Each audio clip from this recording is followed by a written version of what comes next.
Bonjour, je suis Juliette, bienvenue dans ce podcast. Dans le cadre de Bâton Studio, j'interviewe une personnalité sur sa spiritualité. Ici, nous parlons des cartes du tarot, de superstitions, de fantômes, de la vie après la mort, de destin, de croyances de manière générale. Dans cet épisode, nous rentrons dans l'intimité d'un invité, qui partage avec nous ses expériences magiques. Bonne écoute!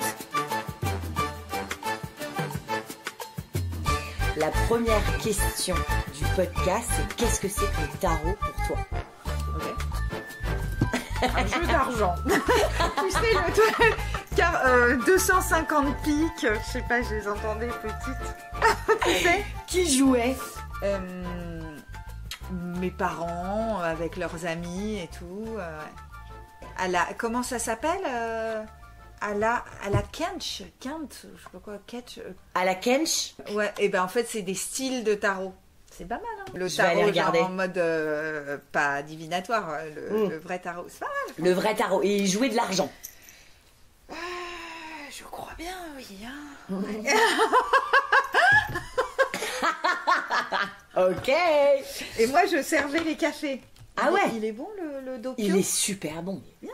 Attends, il est super bon. Et en plus, j'en avais vraiment envie. Et moi, je suis une vraie buveuse de café. Moi aussi. C'est-à-dire, j'aime ça, quoi. Ouais. Celui-là, il est dingue. Ah ouais, il est bon. C'est hein. quoi? C'est le grain que tu mets dedans qui est fou? Ouais. C'est la et puis machine. tout. Ouais. Ouais, tout. La machine. Faut en acheter une très bonne en solde. Et ensuite, tu la gardes pendant Bah ouais. des années. T'as un tips? Comment elle s'appelle, la tienne? Moi, c'est une...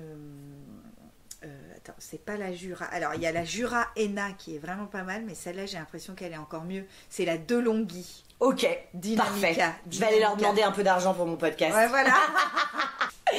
Donc pour toi, c'était surtout un jeu d'argent auquel jouaient tes parents et en fait, toi, tu servais les cafés. Voilà, exactement. J'ai commencé mes débuts dans la restauration là-bas. Non, parce qu'avant avant de faire de la musique, j'avais fait de la restauration et j'avais bossé aussi dans l'événementiel, etc. Mais donc quand j'étais étudiante, j'ai pas mal bossé dans la restauration. Ouais. Et petite, j'adorais aller servir les cafés, les verres de vin et tout pendant qu'ils jouaient au tarot ou au poker. Et donc plus récemment, enfin on va dire depuis quelques années quand même, le tarot pour moi c'est un outil de réflexion. Donc souvent pour mes amis ou pour moi. Bon là je suis dans une phase où je tire plus du tout les cartes. C'est vraiment c'est un peu une relation je dirais pas amour-haine, mais c'est parfois moi j'ai besoin d'arrêter un peu, sinon ça devient trop intense pour moi les cartes, surtout que là j'ai eu, bon j'étais pas venue avec, mais là j'ai eu un jeu que je te montrerai pas, mais qui est très très très intense, qui est l'oracle de Béline. Oui. Ouf. Ouais. Et celui-là, il m'a vraiment donné trop de mysticisme et ça m'a tendu. Ouais. Ok. Non, il faut faire à petite dose en Ouais, fait. voilà. Ça se tire pas comme le tarot de Marseille ou le tarot de Le Rider. tarot de Béline, Ou ça le tarot. m'a- C'est un oracle en fait. C'est un. Ouais. Et c'était par contre vraiment c'était choquant parce que je l'ai tiré genre à ma cousine, à ma mère, à 2-3 potes proches, et ce qui est sorti, genre j'avais l'impression, ils me regardaient comme ça, les gens, mais genre comme si j'étais d'un coup une Madame Irma Ouais. professionnelle et tout. Genre vraiment j'ai eu un fluide avec ces cartes, j'étais là, au secours, je les ai mis dans du gros sel et tout. Franchement, j'étais... Il y a pas de Madame Irma. En fait, on est tous des magiciens. Ouais. On a tous de la magie en nous. Il y a pas de gens qui ont... Bien sûr qu'il y a des gens qui ont des dons plus ou moins développés.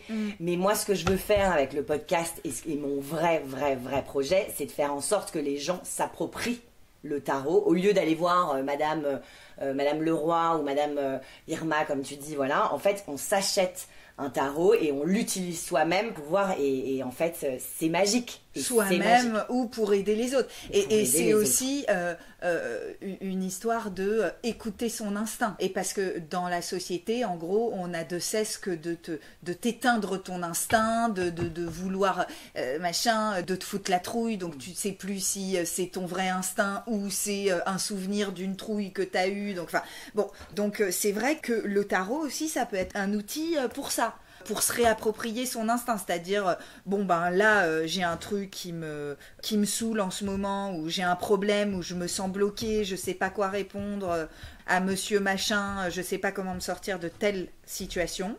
Ben, je prends mon tarot, je dis le sujet, bon ben ça peut être mon travail avec Alex en ce moment par exemple.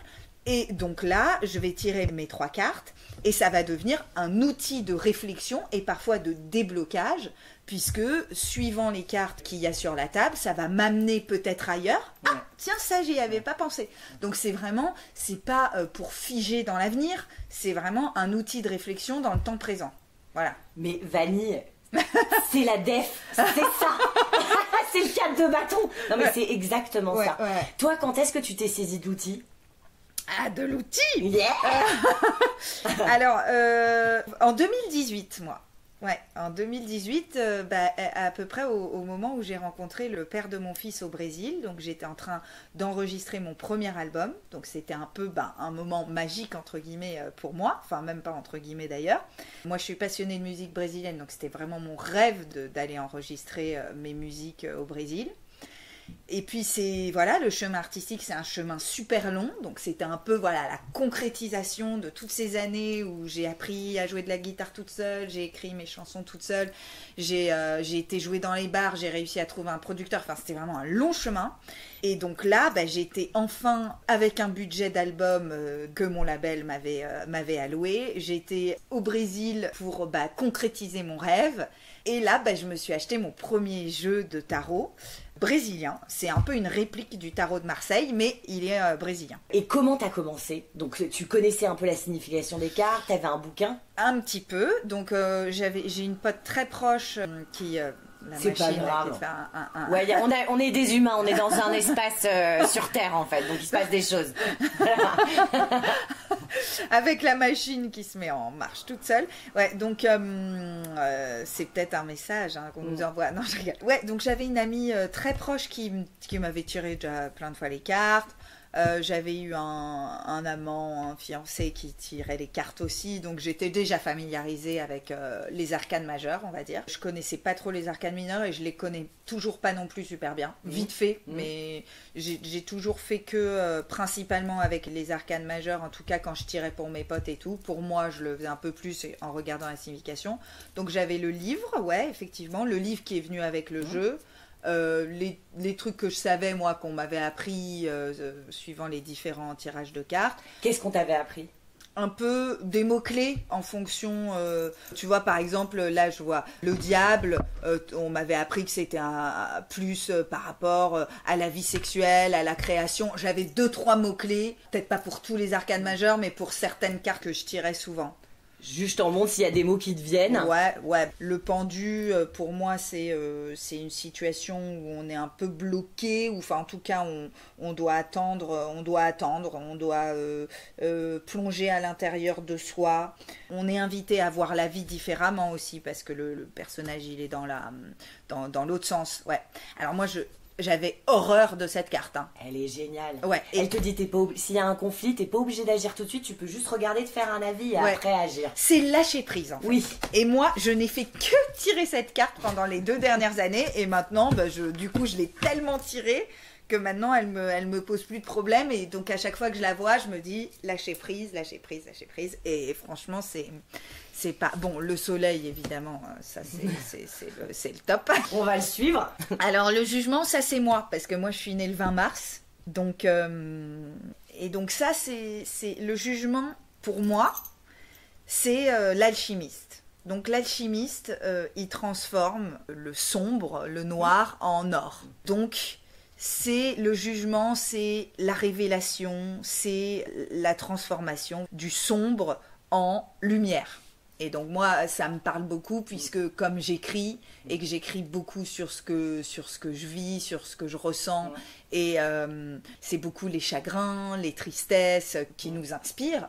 Même si la joie, évidemment, est une source d'inspiration, ça sera jamais, je pense, aussi clair et aussi vraiment, si d'un coup t'es super triste, t'en as vraiment gros sur le cœur, et c'est là que va sortir l'idée d'un texte, etc. Et donc j'aime beaucoup cette carte, et le fait que je sois née le 20, que ça se retrouve avec moi, et que donc effectivement effectivement, tout ce qui peut m'arriver de sombre dans ma vie, etc., j'essaye de le transformer en lumière, parce que en musique, en chanson, forcément, tu vas pouvoir le communiquer aux autres, le partager avec les autres. Et comme on vit à peu près tous les mêmes choses, bah voilà, on va tous avoir des deuils, des chagrins d'amour, etc. Normalement, si la chanson est bien écrite, elle va quand même toucher un certain nombre de personnes. Et donc, on va pouvoir se consoler ensemble. Et c'est une consolation de sentir que mes mots vont résonner chez l'autre, on se sent moins seul, tout ça. Donc ça, c'est vraiment une de mes cartes que j'aime beaucoup. Tu veux que je continue ? Franchement, on va pas toutes les faire parce qu'il y en a 21 et j'ai plein de questions et il y a tellement de choses que j'ai envie de savoir de toi. Mais voilà, l'empereur... Ouais, moi, l'empereur, tu sais, mon fils, il est 4, 4, 4, 4, 4. C'est un quadruple empereur. La folle. la mère complètement folle. Je suis la mère d'un quadruple empereur. Désolée, les amis. C'est le roi des rois. Non, mais en fait, je t'explique. Mon fils, il devait naître le 5 mai. Ok. Et moi, je n'avais qu'une idée. Bon, déjà, j'étais grosse comme je sais pas quoi. J'avais vraiment envie d'accoucher. Et en plus, c'était en plein Covid, etc. En gros, il y a eu le confinement le 15 mars. Et mon fils, il est né le 22 avril. Et moi, je disais au père de mon fils, il faut qu'il naisse le 22 avril. Il faut qu'il naisse le 22 avril. Comme ça, il sera triple empereur, je disais au début. Non. Triple empereur. Donc, 22, donc 2 plus 2, 4. Avril, 4. Et 2020, 4. Donc, on est sur 4, 4, 4. Et bien, figure-toi qu'il est né à 21h10, donc en numérologie, ça fait le 4e 4. Ouais. Tu vois, 2 plus 1 plus 1. Donc, je faisais que lui dire ça, il faut qu'il naisse le 22 avril, ça serait tellement beau, ça serait magnifique, ça. Donc, le gosse, il est arrivé le 22 avril à 21h10. Mais il est hyper obéissant, en plus.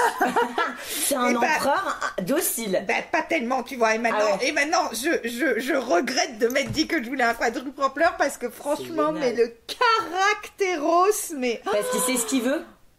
Ah oui, il est têtu comme une mule, donc il est vraiment le carré. Après, effectivement, il a ce truc du 4. Il aime l'ordre. Après, je pense que les enfants, ça les rassure aussi en général. Ils aiment, voilà. Mais moi, j'avais mis des horaires d'allemande, genre vraiment... Maintenant, on est un peu plus open parce qu'il a 4 ans, donc ça va, on peut un peu plus naviguer. Mais moi, jusqu'à ses 2 ans et demi, il avait des horaires, mais pile. Il s'endormait à 19h30, il se réveillait à 7h30. Donc, on lui a fait le carré. Donc, l'empereur était enchanté dans le carré. Parfait. Voilà. Parfait. Comment il s'appelle ? Léon. Pas mal, donc, pour un nom d'empereur. Ouais. Et parfois, voilà, il nous fait des trucs, mais pas possible. Enfin, genre, si on lui dit un nom à un truc et tout écrit, ça part dans tous les sens. Enfin, il sait vraiment ce qu'il veut. Et parfois, je regarde mon compagnon et il me dit... Bah, tu voulais un empereur, le voilà, hein, il me dit. L'empereur, il est génial parce qu'on peut s'appuyer sur lui. Il est de très bons conseils. C'est la figure d'autorité, mais c'est aussi... Comme toutes les figures d'autorité, on se met derrière lui, on se range derrière lui, on lui demande conseil, c'est notre modèle. C'est pas que, allez, on va serrer les vis, quoi. Ouais. C'est en plus de ça, je vais vous donner une manière de faire. Il est bien pour son peuple, singe, quand il est bien aspecté. Ah ouais. Enfin bon, bref. Est-ce qu'il y a une autre carte dont tu voudrais parler ou pas ? Le pape, j'aime beaucoup parce que c'est la bienveillance. Ouais. Ça, c'est joli. La mort, tu dirais quoi sur la mort ? La mort, c'est la transformation, c'est un peu la renaissance. Donc bon, c'est vrai, quand on la voit avec sa faux, elle n'est pas hyper rassurante, mais c'est vers une renaissance. Normalement, c'est vers quelque chose de beaucoup mieux. Rien ne se perd, tout se transforme. Voilà. Et on a besoin, on est tout le temps en transformation, on reste pas tout le temps les mêmes. Et c'est un effort de se transformer. On sait toujours ce qu'on perd, mais on sait jamais ce qu'on va gagner. Et la mort, elle te dit, tu vas gagner, t'inquiète, tu vas gagner beaucoup. T'inquiète, ça va aller. Alors, ma deuxième question, c'est, est-ce que tu dirais que t'es spirituelle ? Oui. En quoi ? Je suis spirituelle parce que déjà, je crois. Voilà, je suis croyante, c'est-à-dire que je crois en la justice de la vie, je crois qu'il y a quelque chose de supérieur à nous, je crois, on peut dire, dans la bienveillance de l'univers. Voilà, je pense que c'est important Enfin, c'est même pas important. Moi, je suis comme ça, donc c'est même pas une volonté ou quoi que ce soit.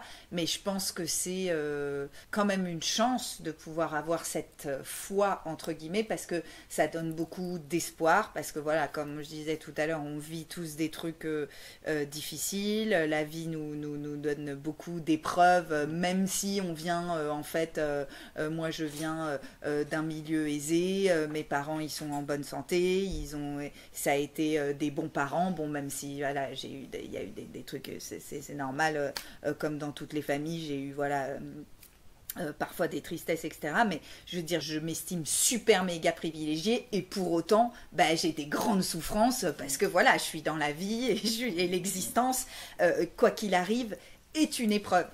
Et après, je pense que ce côté spirituel, ce côté de croire, nous aide à traverser l'existence et nous aide à trouver la lumière plus facilement, l'espoir et la lumière plus facilement. Parce que quand on voit l'actu, parfois la nature humaine qui est vraiment sombre, faut quand même garder la pêche pour trouver la lumière, quoi. Hein. C'est pas... c'est pas tous les jours. Garde la pêche. Et toi, t'as quoi comme éducation religieuse, si t'en as eu une? Ouais, moi j'ai eu une éducation plutôt catholique, mais c'était pas... Aucun de mes parents sont pratiquants. Et c'était pas très présent. Ma grand-mère maternelle, oui, elle nous a emmenés un peu à la messe, etc. Mais c'était pas hyper présent, la religion dans nos vies, quoi. Est-ce que tu pries? C'est pareil, c'est par phase.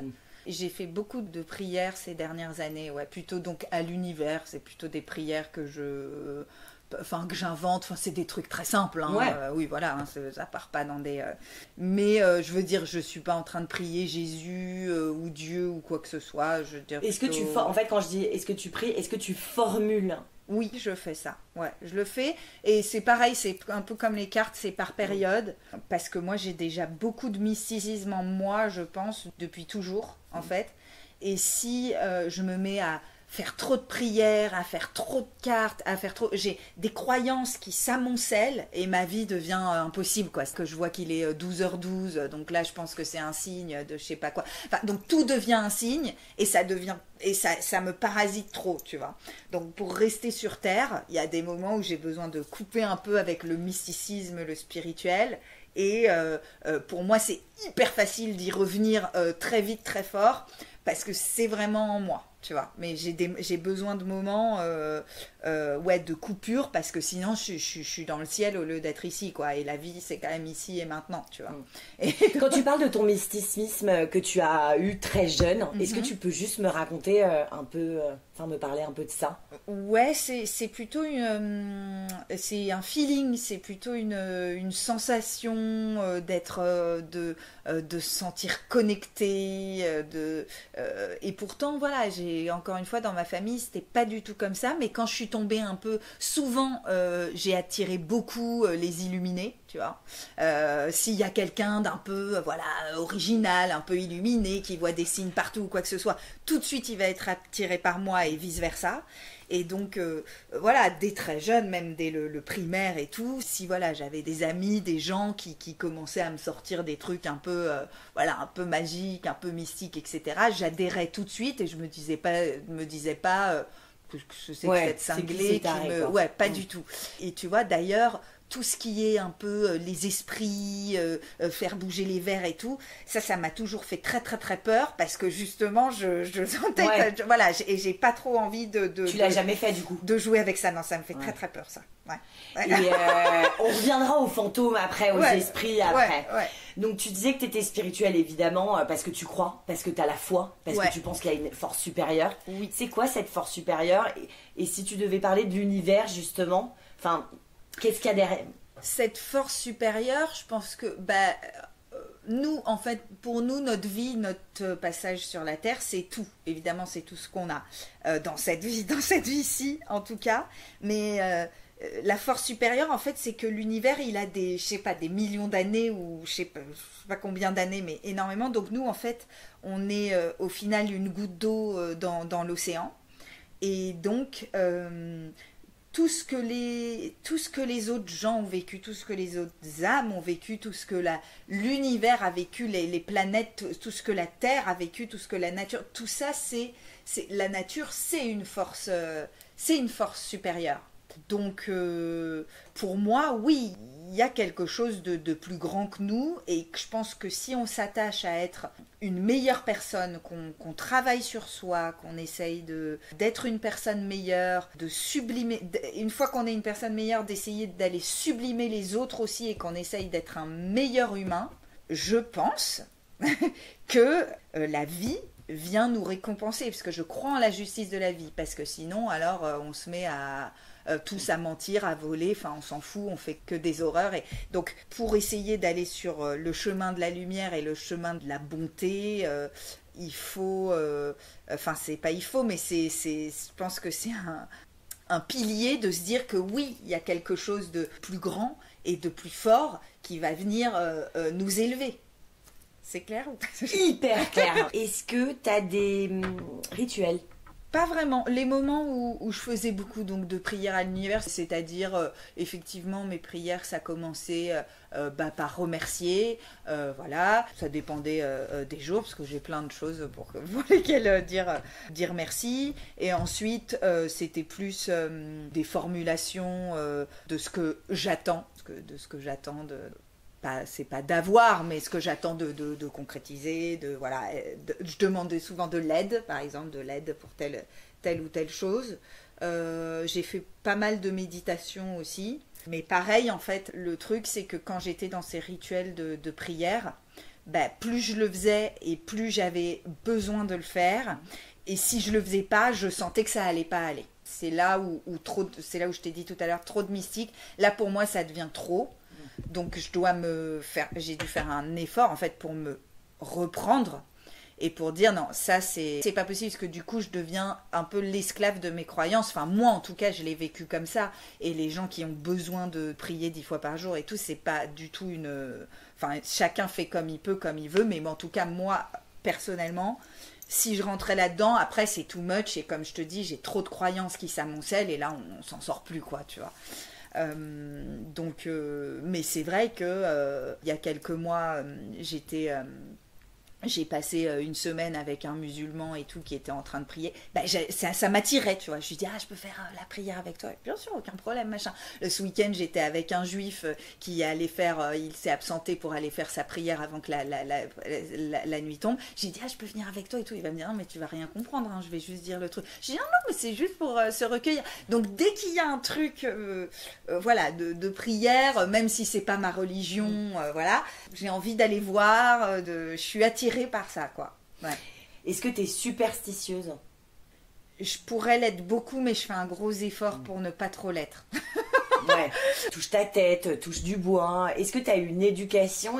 Alors mon père, il voulait, on pouvait pas passer le sel dans la main. Il fallait poser le sel. Donc tu vois, il y avait ce genre de truc. Bon, les chats noirs, moi, ça me pose pas trop de problèmes. Mais si je suis proche, si par exemple toi et moi on se met à se voir 3-4 fois par semaine et que tu es super superstitieuse, ça peut très bien déteindre sur moi. Je veux dire, je suis ce truc-là va rentrer en moi. Donc j'essaye de pas trop, parce que là sinon, par exemple, typiquement cette année là, mon fils il est né le 22 avril et j'ai fêté son anniversaire le 21 avril parce que c'était plus simple, parce qu'il y avait toute ma famille, parce que le 22 avril c'était un lundi, bref. Donc on l'a fait le dimanche, non, même le samedi 20 avril. Et ça m'a un peu rendue malade. J'étais là, mon Dieu, on fête son anniversaire 2 jours avant, c'est pas, ça peut porter malchance. C'est pas dit d'une bonne mère. Ça va porter malchance et tout, aïe, aïe, aïe, aïe. Et alors ensuite je me dis non, faut pas parler malheur, faut pas dire que ça va porter malchance.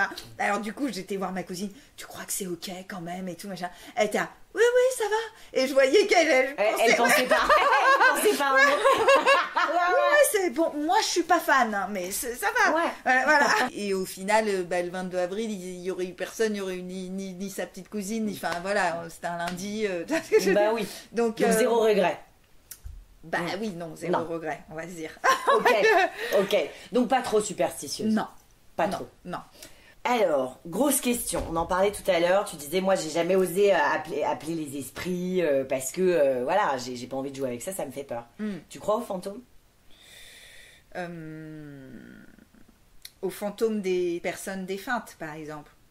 Ouais. Aux fantômes. Un peu, ouais. Tu peux aller là où tu veux avec cette question.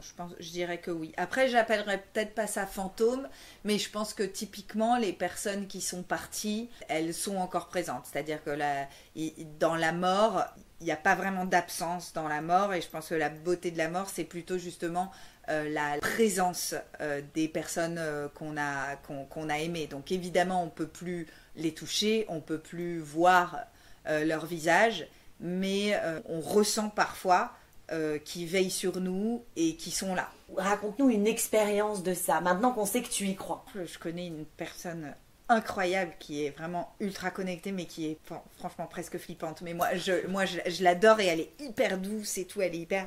Mais en fait, donc le père de mon fils, il est brésilien, et donc on était dans une relation à distance, évidemment super compliquée, parce que le Brésil, évidemment, c'est à 11 heures d'avion et tout, donc c'était un peu chaud. Et en fait, quand on a... en plus, c'était un peu une passion et tout, donc c'était très, on va dire, très intense. Et en fait... Bon, moi, je voulais un enfant très fort depuis que j'avais 27 ans. Okay. Et donc là, à ce moment-là, j'avais 31 ans. Donc il vient en France. Et ça se passe bien au début, puis ça se passe pas bien. Moi, j'ai des concerts, voilà, puis lui, il est venu de super loin. La relation était compliquée, et il est reparti dans une ambiance lourde, ok, donc on s'est dit au revoir dans une ambiance lourde, donc moi du coup j'étais vraiment hyper triste et tout, et je savais pas, et là c'est le moment où je suis tombée enceinte, mais moi je le savais pas, et donc cette chère Fabienne dont je te parlais est masseuse, et moi je fais jamais des massages, je sais pas, j'ai jamais eu l'habitude de faire ça, et là j'étais hyper triste, je me sentais et je lui dis écoute, fais ce que tu veux, je m'assois sur la table, et là elle est restée 1 heure uniquement sur mes pieds. Bizarre quand même. Et moi j'ai ressenti n'est pas allé autre part pendant 1 heure que sur mes 2 pieds. Donc je me disais rien. Moi je suis partie dans un voyage limite astral, et tout. Elle m'a hyper détendue. Et on s'est pas dit un mot pendant les 1 heure. Et à la fin du massage, elle m'a fait c'était bien, c'était puissant et tout machin. J'ai fait ouais. Et c'est elle qui m'a dit ce que je t'ai dit tout à l'heure, c'est elle qui m'a dit, t'es de quand toi déjà? Je lui ai dit 20 mars. Elle me dit, ah c'est ça, tu es l'alchimiste. Elle m'a dit, tu transformes le sombre en lumière. J'ai dit, ok, merci Fabienne. 2 semaines et demie après, 3 semaines, j'ai pas mes règles, j'ai les seins qui gonflent, je me dis là il y a un souci. Et là, je fais le test de grossesse. Première personne à qui je pense, Fabienne. Parce qu'elle me l'a dit, oui. Tu vois. Donc elle a peut-être senti Léon, tu vois. Mais elle m'a rien dit. Elle m'a juste dit ça. Tu lui en as parlé après? Oui, direct. Et elle t'a dit? Elle s'étale pas trop, tu vois. Mais elle a fait comme ça avec la tête, tu vois. Ouais. Mais moi je veux le numéro de cette Fabienne. Elle est incroyable, elle est près de Bordeaux en revanche. Ah écoute, c'est pas grave. Ouais. Oui. C'est parti pour près de Bordeaux. Est-ce que tu as eu des rêves, tu dis parfois on sent leur présence et on sent leur bienveillance, on sent qu'ils sont là pour nous veiller sur nous. Ouais. Est-ce que tu peux raconter une histoire, un moment? Écoute, moi j'adorais ma grand-mère, elle m'a en partie élevée, etc. Donc j'étais très très proche d'elle. Elle est partie en 2016, puis elle est partie vraiment à l'ancienne, c'est-à-dire qu'on était tous à la veillée dans sa chambre, etc. Donc en plus j'ai vraiment vu son dernier souffle. Donc là effectivement ça t'emmène encore vers le mystique, parce que la vie, la mort, tout était tellement lié que voilà. Puis on était toute la famille dans la chambre. On a vu sa dernière respiration. Donc c'est vrai que quand je suis dans cet endroit, donc sur les bords de la Dordogne, je ressens sa présence. Tu vois, voilà. Donc c'est sûr que je sens qu'elle est qu'elle est là, qu'elle veille sur nous. Et alors plus récemment là, j'ai perdu mon manager, figure-toi, là il y a le 17 mai, qui était vraiment quelqu'un c'était un très gros mec dans la musique. Il alliait la passion musicale avec le côté business plus le côté humain. Donc c'était vraiment un être incroyable. Et dans la musique, il n'y en a vraiment plus beaucoup, voire pas, des hommes comme lui. Et voilà, et comme on est dans un métier hyper intime, en fait, mes musiques, mes chansons, c'est mon cœur sur la table, quoi, en gros. Et c'est à lui que je faisais écouter en premier, etc. Et donc, il est mort en 3 jours, là, et ça a été vraiment un gros coup dur pour moi, parce que c'était même une figure paternelle, en fait, pour moi. Et voilà, il a cru en moi jusqu'au bout, il m'a pas lâché, etc.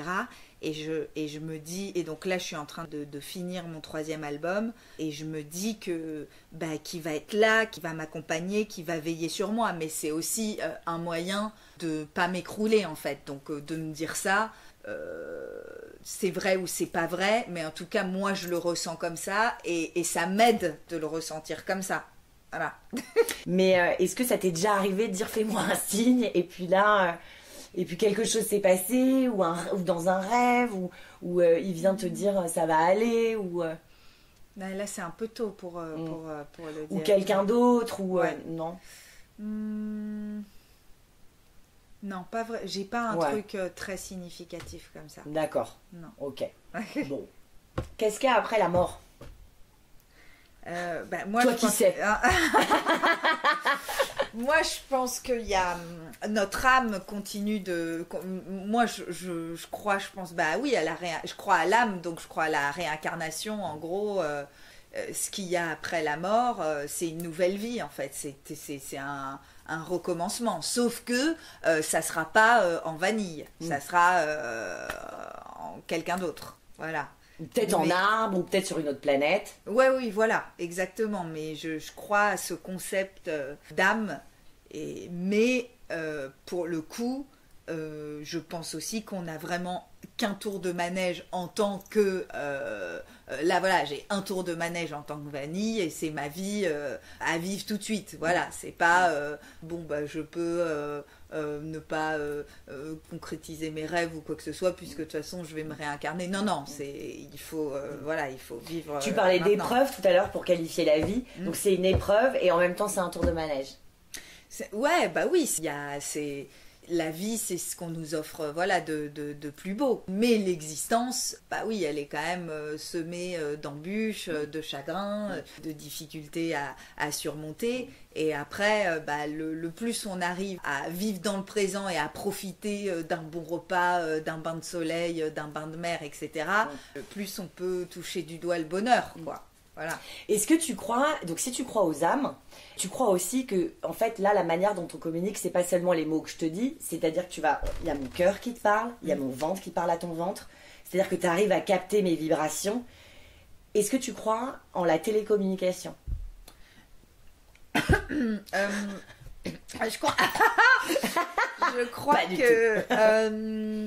je pense que si 2 personnes sont connectées instinctivement, amicalement, amoureusement, ou qu'on développe, parfois oui, voilà, il va y avoir des gens plus connectés que d'autres, et en un regard, effectivement, on peut comprendre, on peut ressentir. Moi, c'est vrai que je ressens beaucoup les gens. Et s'il y a quelqu'un hyper stressé qui rentre dans la pièce, ça peut me tendre, quoi. Ça peut me tendre, ouais. Ok. Ouais. Et par exemple, toi qui es mère, est-ce que par exemple quand ton fils, il tombe dans la journée, est-ce que tu peux ressentir, est-ce que t'arrives à ressentir ce lien que moi j'appelle du cœur, mais sans que ça soit dans la même pièce, parce que tu dis quelqu'un rentre, il a mal au ventre, du coup j'ai mal au ventre parce que je suis ultra sensible et que je suis empathique et que du coup voilà. Mais sans parler de cette ultra sensibilité, vous n'êtes pas dans le même lieu. Alors ça, moi j'ai des pressentiments, mais je pense que j'ai un instinct assez développé, parce qu'aussi je le cultive déjà, rien que mon métier, de se laisser aller à ses émotions, de s'écouter, donc moi je cultive vachement mon instinct, alors que encore une fois la société n'a qu'une idée, c'est de nous éteindre notre instinct. Donc moi je suis très sensible à ce sujet-là, donc je le stimule, quoi. Et comment tu le stimules? Eh bien en faisant de l'introspection, en essayant de pas me laisser façonner par des idées reçues de la société, de se mettre des stress parce que Trucmuche attend je ne sais pas quoi de toi, ou parce que ta mère attend ça de toi, ou parce que la société attend ça de toi. J'essaye vraiment de cultiver ma liberté, quoi. Et de me dire, de me poser, de rentrer à l'intérieur de moi-même et de me dire, moi, qu'est-ce qui me fait avancer, qu'est-ce qui me fait vibrer, toujours évidemment corrélé pour quand même faire partie d'une société, apporter ma pierre à l'édifice. C'est pas juste je m'en vais en Amazonie et je me coupe complètement. Mais tu parles beaucoup de ça depuis le début. À chaque fois tu dis apprendre à tirer les cartes pour soi et pour les autres. Enfin, il y a toujours ce truc-là de redonner aux autres, quoi. Ouais. Je pense que c'est comme ça aussi qu'on peut vraiment s'élever, parce que, en gros, la quête d'une existence, c'est de se dire, qu'est-ce que je vais apporter, qu'est-ce que je vais laisser, qu'est-ce que je vais... et donc, on a envie d'avoir, entre guillemets, une mission. Parfois, ça peut être des choses très simples, mais il y a des gens qui font des choses hyper simples et qui sont clés dans la vie de beaucoup de monde, quoi. Celle qui nous fait les bons petits gâteaux en face, tu vois ce que je veux dire, elle apporte beaucoup de bonheur tous les jours. Voilà. Évidemment. Donc ça peut être une mission de vie, ça peut être un truc simple, mais quelque chose qui te fait vibrer et qui en même temps fait vibrer les exactement, autour de toi. Ouais. T'as déjà un peu répondu à ma question, mais je te la pose quand même. On sait jamais, tu risques de me donner encore plus d'infos qui vont m'intéresser. S'il y a de la magie dans la vie, où est-elle ? Donc effectivement, elle est dans l'instinct des gens. Parfois on a des instincts, on reçoit comme presque des messages divins. On se dit non mon Dieu, il faut pas que je fasse ça. Et après on se dit heureusement que je l'ai pas fait, ou heureusement que je l'ai fait, heureusement que je me suis écoutée. Donc ça c'est quelque part c'est un peu magique de ressentir où il faut aller, qu'est-ce qu'il faut faire à tel moment. Ça peut nous sauver, ça peut sauver les autres aussi. Et la magie, elle est forcément dans l'amour pur qu'on peut avoir. Après, c'est toujours compliqué, parce qu'en fait, c'est quoi l'amour amoureux, c'est notre image qui se reflète chez quelqu'un. Enfin, est-ce que l'amour pur au sens existe vraiment? Alors ça, j'ai envie de dire, seul Dieu sait. Dans la nature, tu peux le ressentir. Ouais, tout à fait, c'est vrai, ouais. Cette espèce de truc de plénitude, c'est de l'amour. En regardant un paysage, en regardant l'horizon, la mer qui se confond avec le ciel, c'est vrai, ouais. Et parfois, oui, il y a des gens qui te tendent la main, des amis qui vont penser à toi à un moment où c'est vraiment important, les moments où tu te sens vraiment soutenu et aimé. Ça peut être des moments magiques, parce que ça te donne en fait une force incroyable. Et après, il y a l'amour maternel qui est complètement inconditionnel. Donc là, c'est complètement magique, parce que tu vois que les mères, il y a leur fils, leur fille qui a tué, c'est avéré. Elles vont continuer d'être dingues de leur gosse. Donc là, il y a un truc qui est de l'ordre du surnaturel, parce que là, pour le coup, c'est même plus l'image... Enfin, là, c'est un truc qui dépasse le truc amoureux, parce que la base de l'amour amoureux, c'est qu'il peut terminer demain. On peut se séparer demain, même si ça fait 30 ans qu'on est ensemble, alors que l'amour filial n'a pas de limite. Ça s'arrête jamais. Tu sais, moi, tout à l'heure, là, quand tu me demandais une expérience magique là, avec le corps et tout... Tu sais, quand t'allaites, c'est un truc mais complètement magique, parce que en fait, avant que le bébé pleure, t'as le sein qui se tend un peu et tu sens qu'il est rempli de lait, et là tu te dis, là il va pleurer, il va avoir faim, et là il pleure et il a faim. C'est un truc, ça fait genre, tu sais, ça fait une petite tension dans la poitrine. Ton corps te dit que l'enfant, et toi-même t'as un peu besoin qu'on vienne t'enlever le lait, tu sens que c'est tendu. Mais c'est genre, l'allaitement, c'est incroyable. Si ton enfant a la gastro, tu vas créer, toi, maman, des anticorps contre la gastro pour qu'il aille mieux. Ça, c'est un truc de ouf, en fait. Donc, comme tu dis, c'est dans la nature, la magie. Vu qu'on est dans les expériences magiques, je me disais peut-être qu'un jour on t'a dit tu vas rencontrer un homme, il va arriver vers toi, il va te dire tiens une chouquette, et en fait ça s'est vraiment passé, le mec avait des chouquettes dans la main. Enfin, parce que je dis, toi t'as jamais eu ça? Non, non. Alors la voyante, elle m'a dit Elle m'a dit un truc, quand je l'ai vue, elle m'a dit, oui, toi, ton travail, là, ça va être international. Cette année, ça va être international. Et j'étais là, ok, enfin, super, tu vois, mais là, écoute, je chante en français, ça me parlait pas trop. Et ben, dis-toi que j'ai une chanson qui s'appelle Suivre le soleil. Donc mais oui, que t'as fait en anglais avec cette chanson. Ouais, mais cette oui, chanson j'adore. vraiment qui me fait vivre aujourd'hui. Donc on a fait la version anglaise en mode en remix, mais la version originale en français, c'est Worldwide. Et elle m'a dit ça, et moi j'étais un peu là, bon, ouais, ok. Et donc vraiment, c'est quand j'ai vu, j'ai repensé à ce qu'elle m'avait dit. Et voilà quoi. Et la chanson, elle est beaucoup écoutée aux États-Unis, en Turquie. À Mexico, à Marrakech, enfin tu sais, tu vois tout avec Spotify, tu vois tout le nombre d'écoutes. Puis d'ailleurs, j'ai ma pote de San Francisco qui me dit Chérie, là ça y est, hein, tu es connue ici, hein, ça y est. Donc c'est drôle. J'adore. Après, j'ai une pote en Australie qui me dit, à Sydney, elle me dit, ah là là, incroyable, je t'entends à la radio et tout. Donc il y a quand même ce truc, cette portée internationale que j'avais pas du tout. Qui, bah, grâce à Spotify... grâce à cette voyante qui te chante. Exactement, peut-être, hein, elle l'a dit et elle l'a mis dans... Enfin bon, voilà. Ça, c'est... Tu le dis un peu, mais c'est vrai. De le mettre. Ouais. C'est pour ça que je demandais ce que tu pries. Ouais. De le sortir, en fait, il y a un espèce de truc où évidemment, ça va te revenir de la même manière que tu dis, on n'a pas le droit de... Si tu voles, que tu craches, que tu n'es absolument pas soucieux des autres, machin, il y a un moment où les gens vont pas se soucier de toi, c'est évident. Bah oui, enfin, tu vois ce que je veux dire.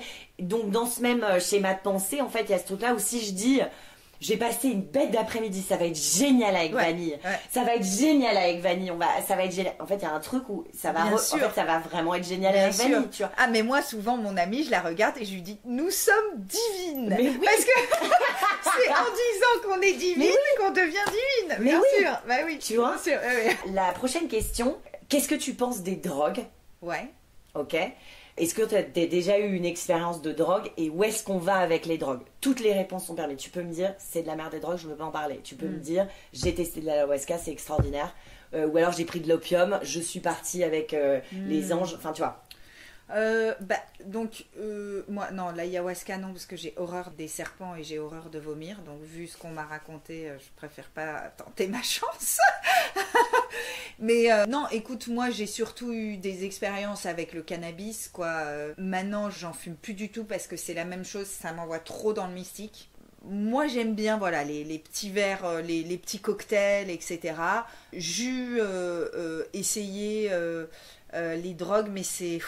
Pour moi, c'est pas vraiment nécessaire parce que ça me prend trop d'énergie.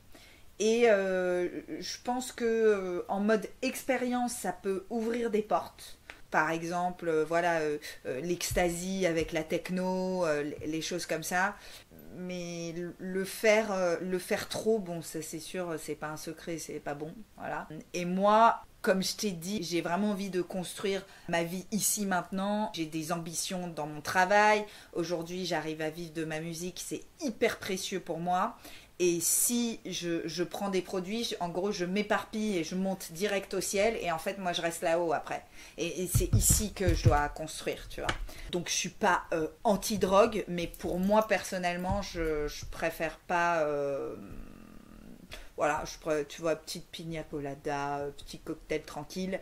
Mais les drogues dures, ouais, je trouve que ça m'envoie vraiment trop au plafond, quoi. Et après, je redescends plus. Ouais, voilà. Qu'est-ce que c'est que les rêves pour toi? Alors, les rêves... C'est bizarre, hein, les rêves. C'est toujours une espèce de semi-réalité.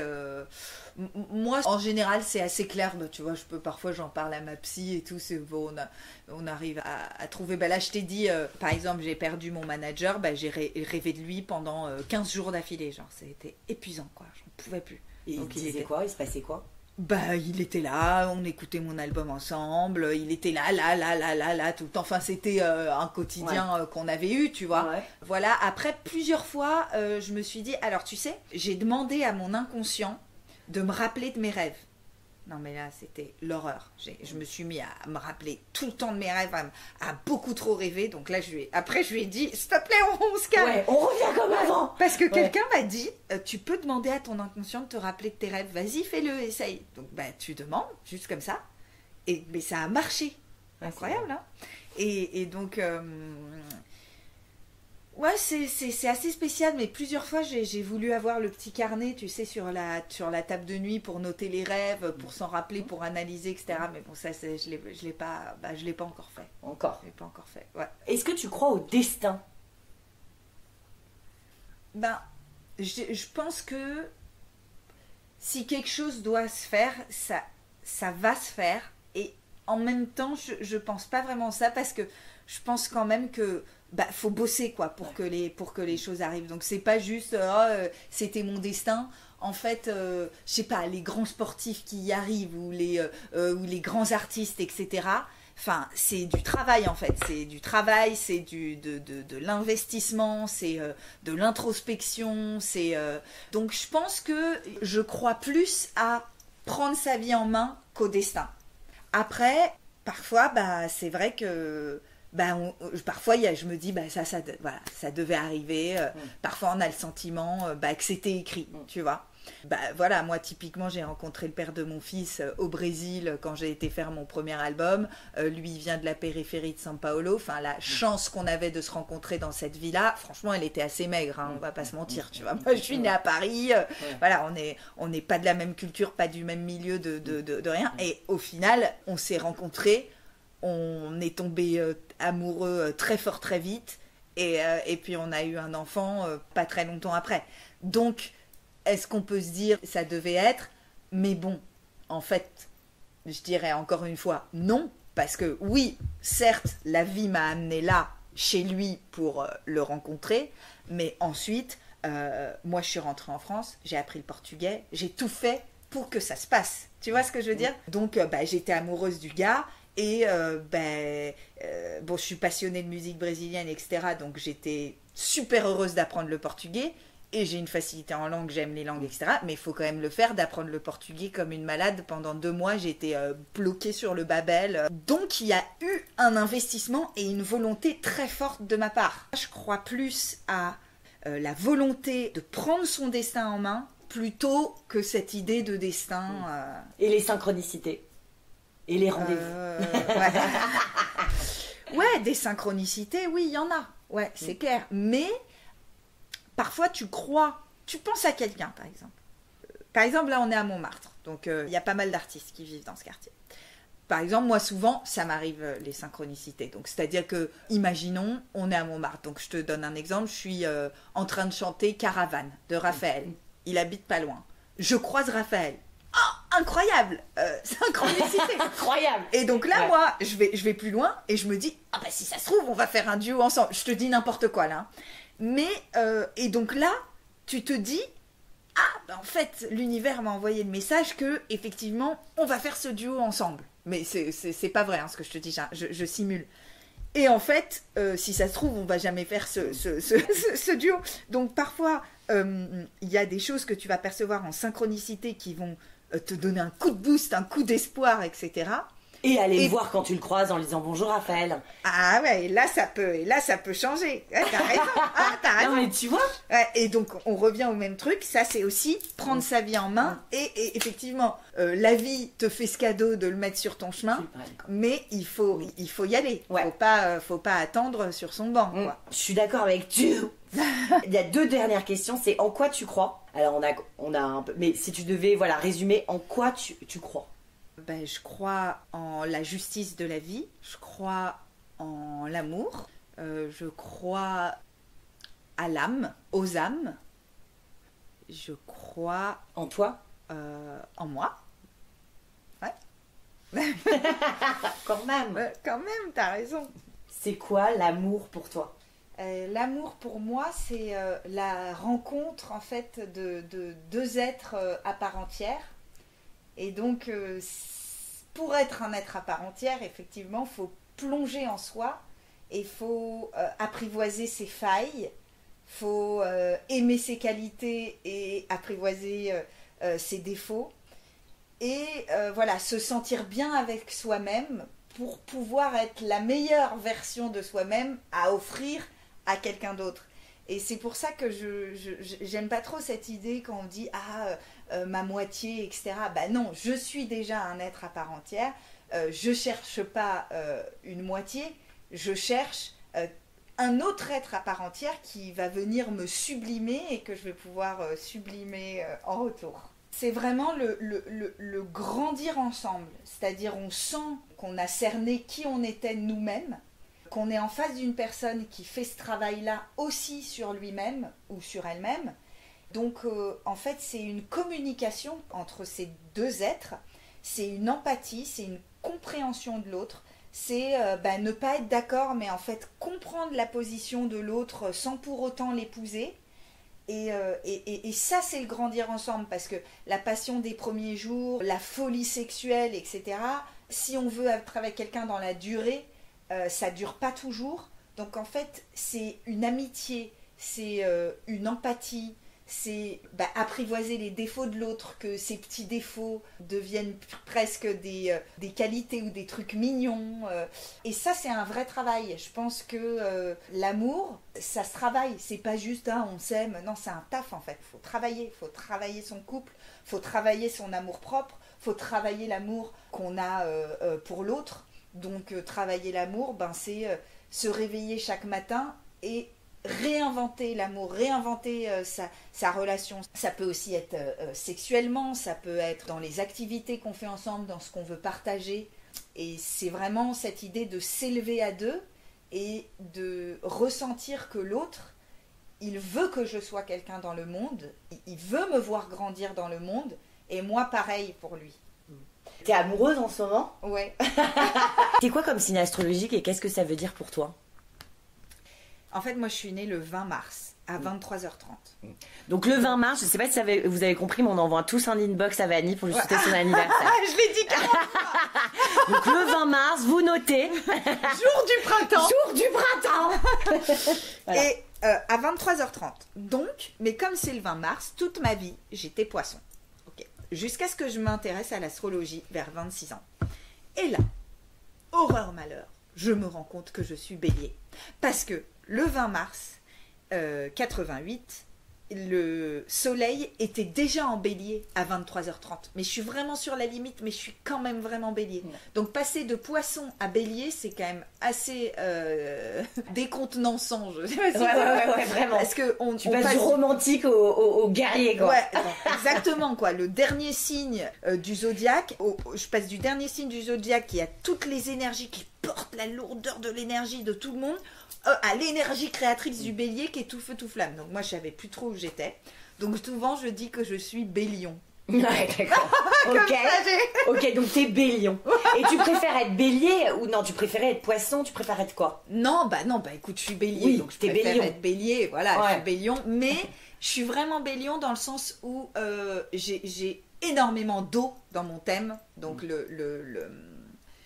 l'élément du poisson, parce que je suis ascendant scorpion qui est donc aussi eau. Ascendant scorpion, c'est que t'es un vrai scorpion quand même. Ah, je suis un vrai scorpion. L'ascendant est plus important que le soleil. Mystique, tu vois. Ouais, je suis, allez, deep. Quand on va mal, on va très mal. Quand on va bien, on va très bien. Et on communique. Ouais. J'avais pas qu'à être là quand j'étais mal.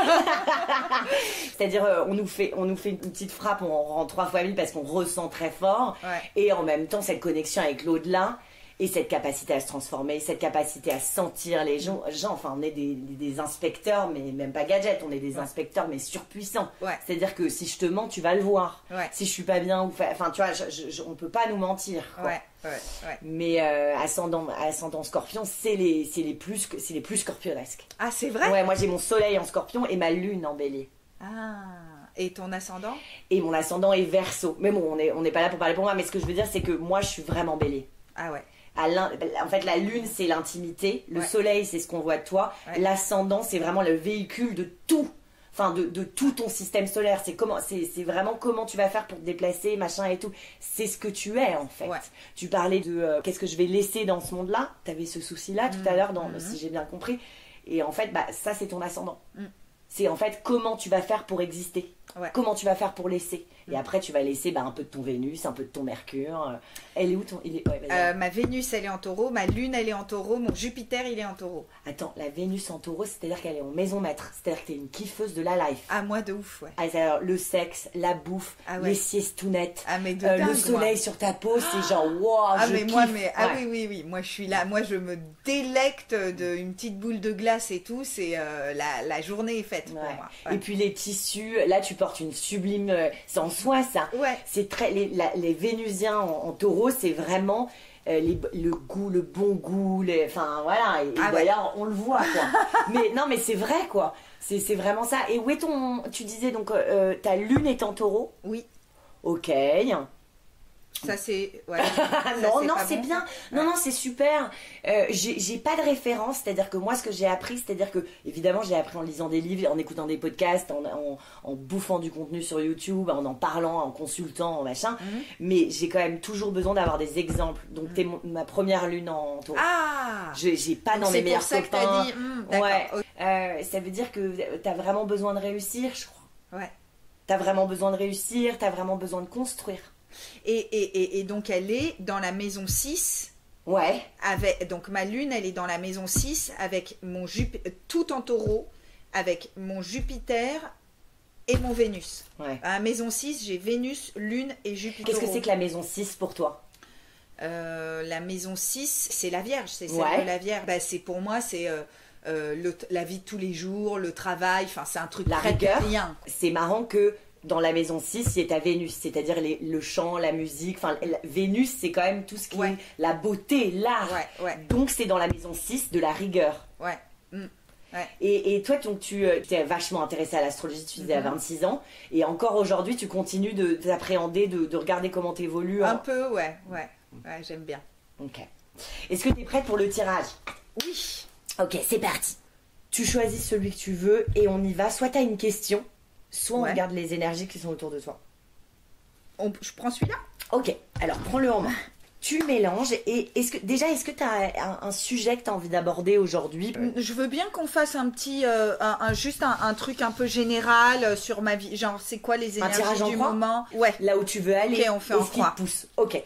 Et tu te concentres, la sensation et l'état, c'est proche en fait de la méditation. C'est-à-dire vraiment, tu vas en toi. Tu fermes les yeux, moi je ferme les yeux parce que ça m'aide.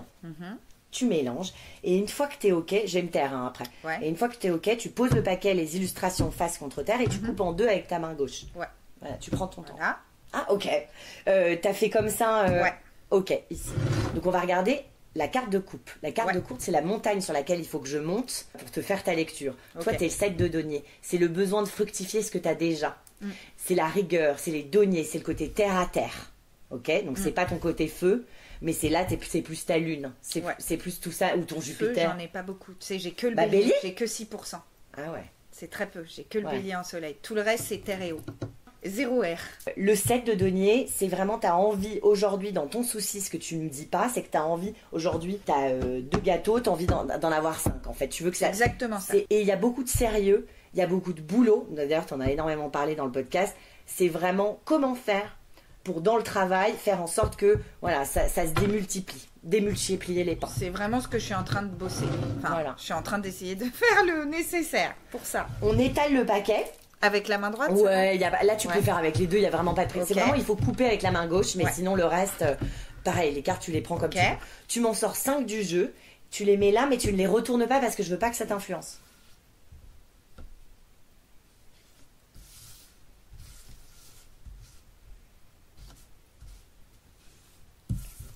On y va? On va voir où t'en es, Vanny. Donc ça, c'est ce qui te pousse. Ok. La roue de la fortune, t'as envie que les choses bougent. C'est une carte majeure, 10, qui te dit qu'en fait, tu t'en remets à l'univers. Cette carte dit que après les larmes, vient les rires.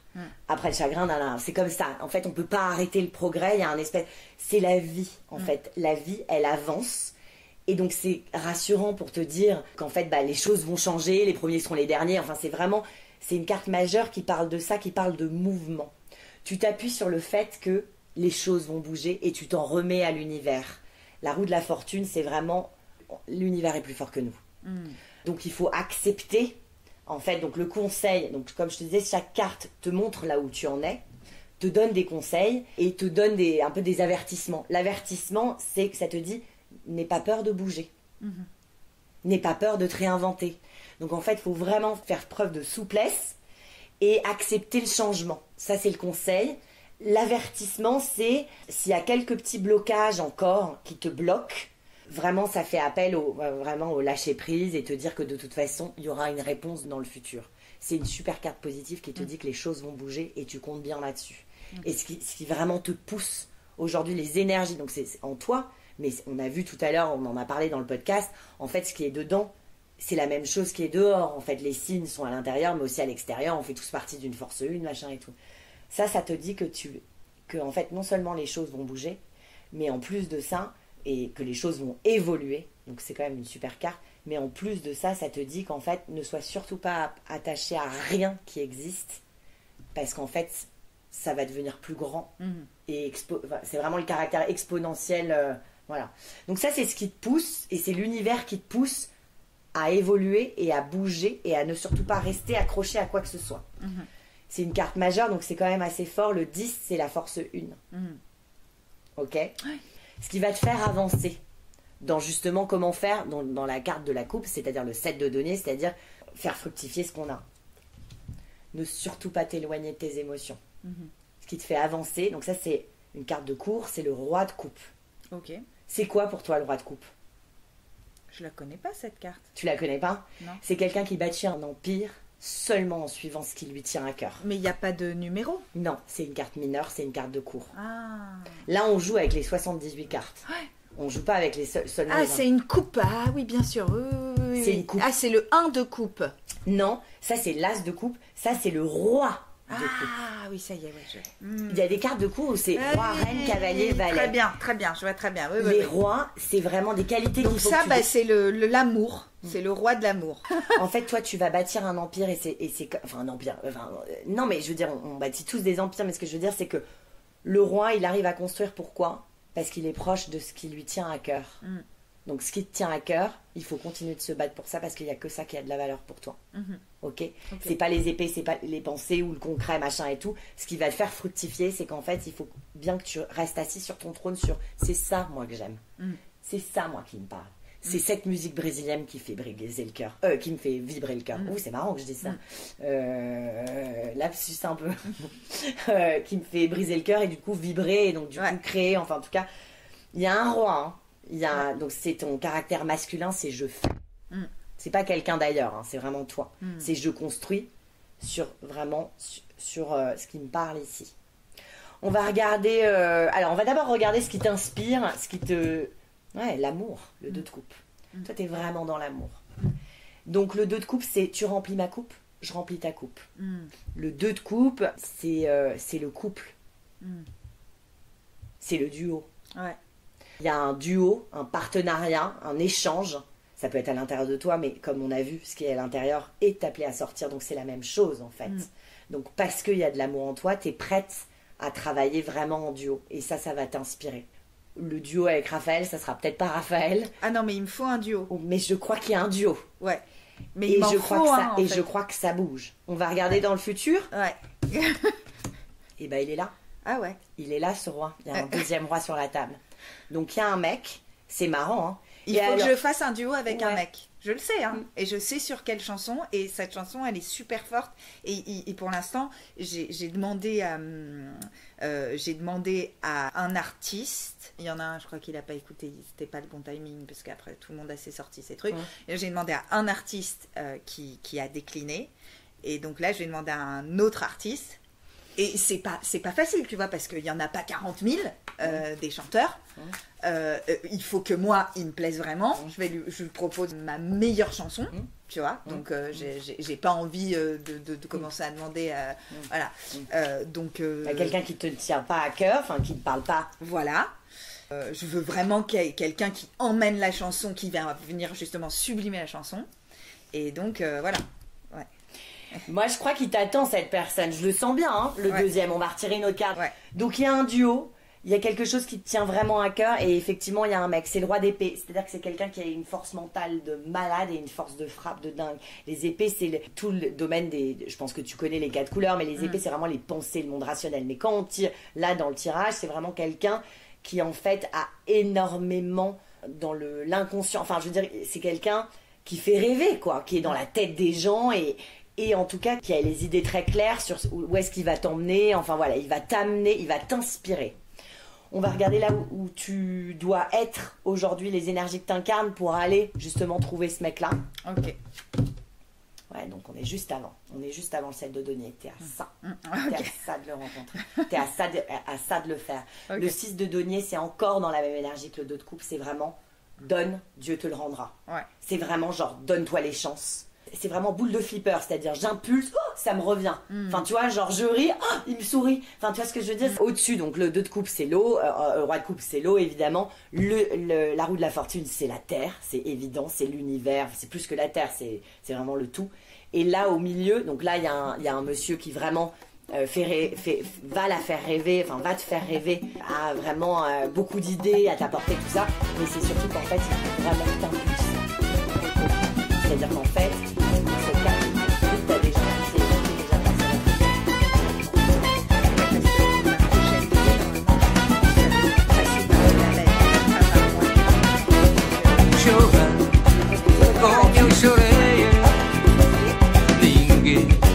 devi chorar o amar, amar, amar como eu amei. Ninguém deve amar. Chorando aqui com muita pena por amor da Madalena. E ela me abandonou, diminuindo no jardim esta linda flor. Ela por mim foi um anjo da bondade. Partiu, só me deixou saudade. E eu quero feliz, tornei-me tornador, porque partiu grande amor. Si cet épisode vous a plu, n'hésitez pas à mettre 5 étoiles sur votre plateforme d'écoute, à en parler autour de vous et à partager l'épisode. Je vous embrasse fort. N'oubliez pas que si on y croit, nos rêves se réalisent. Bonne chance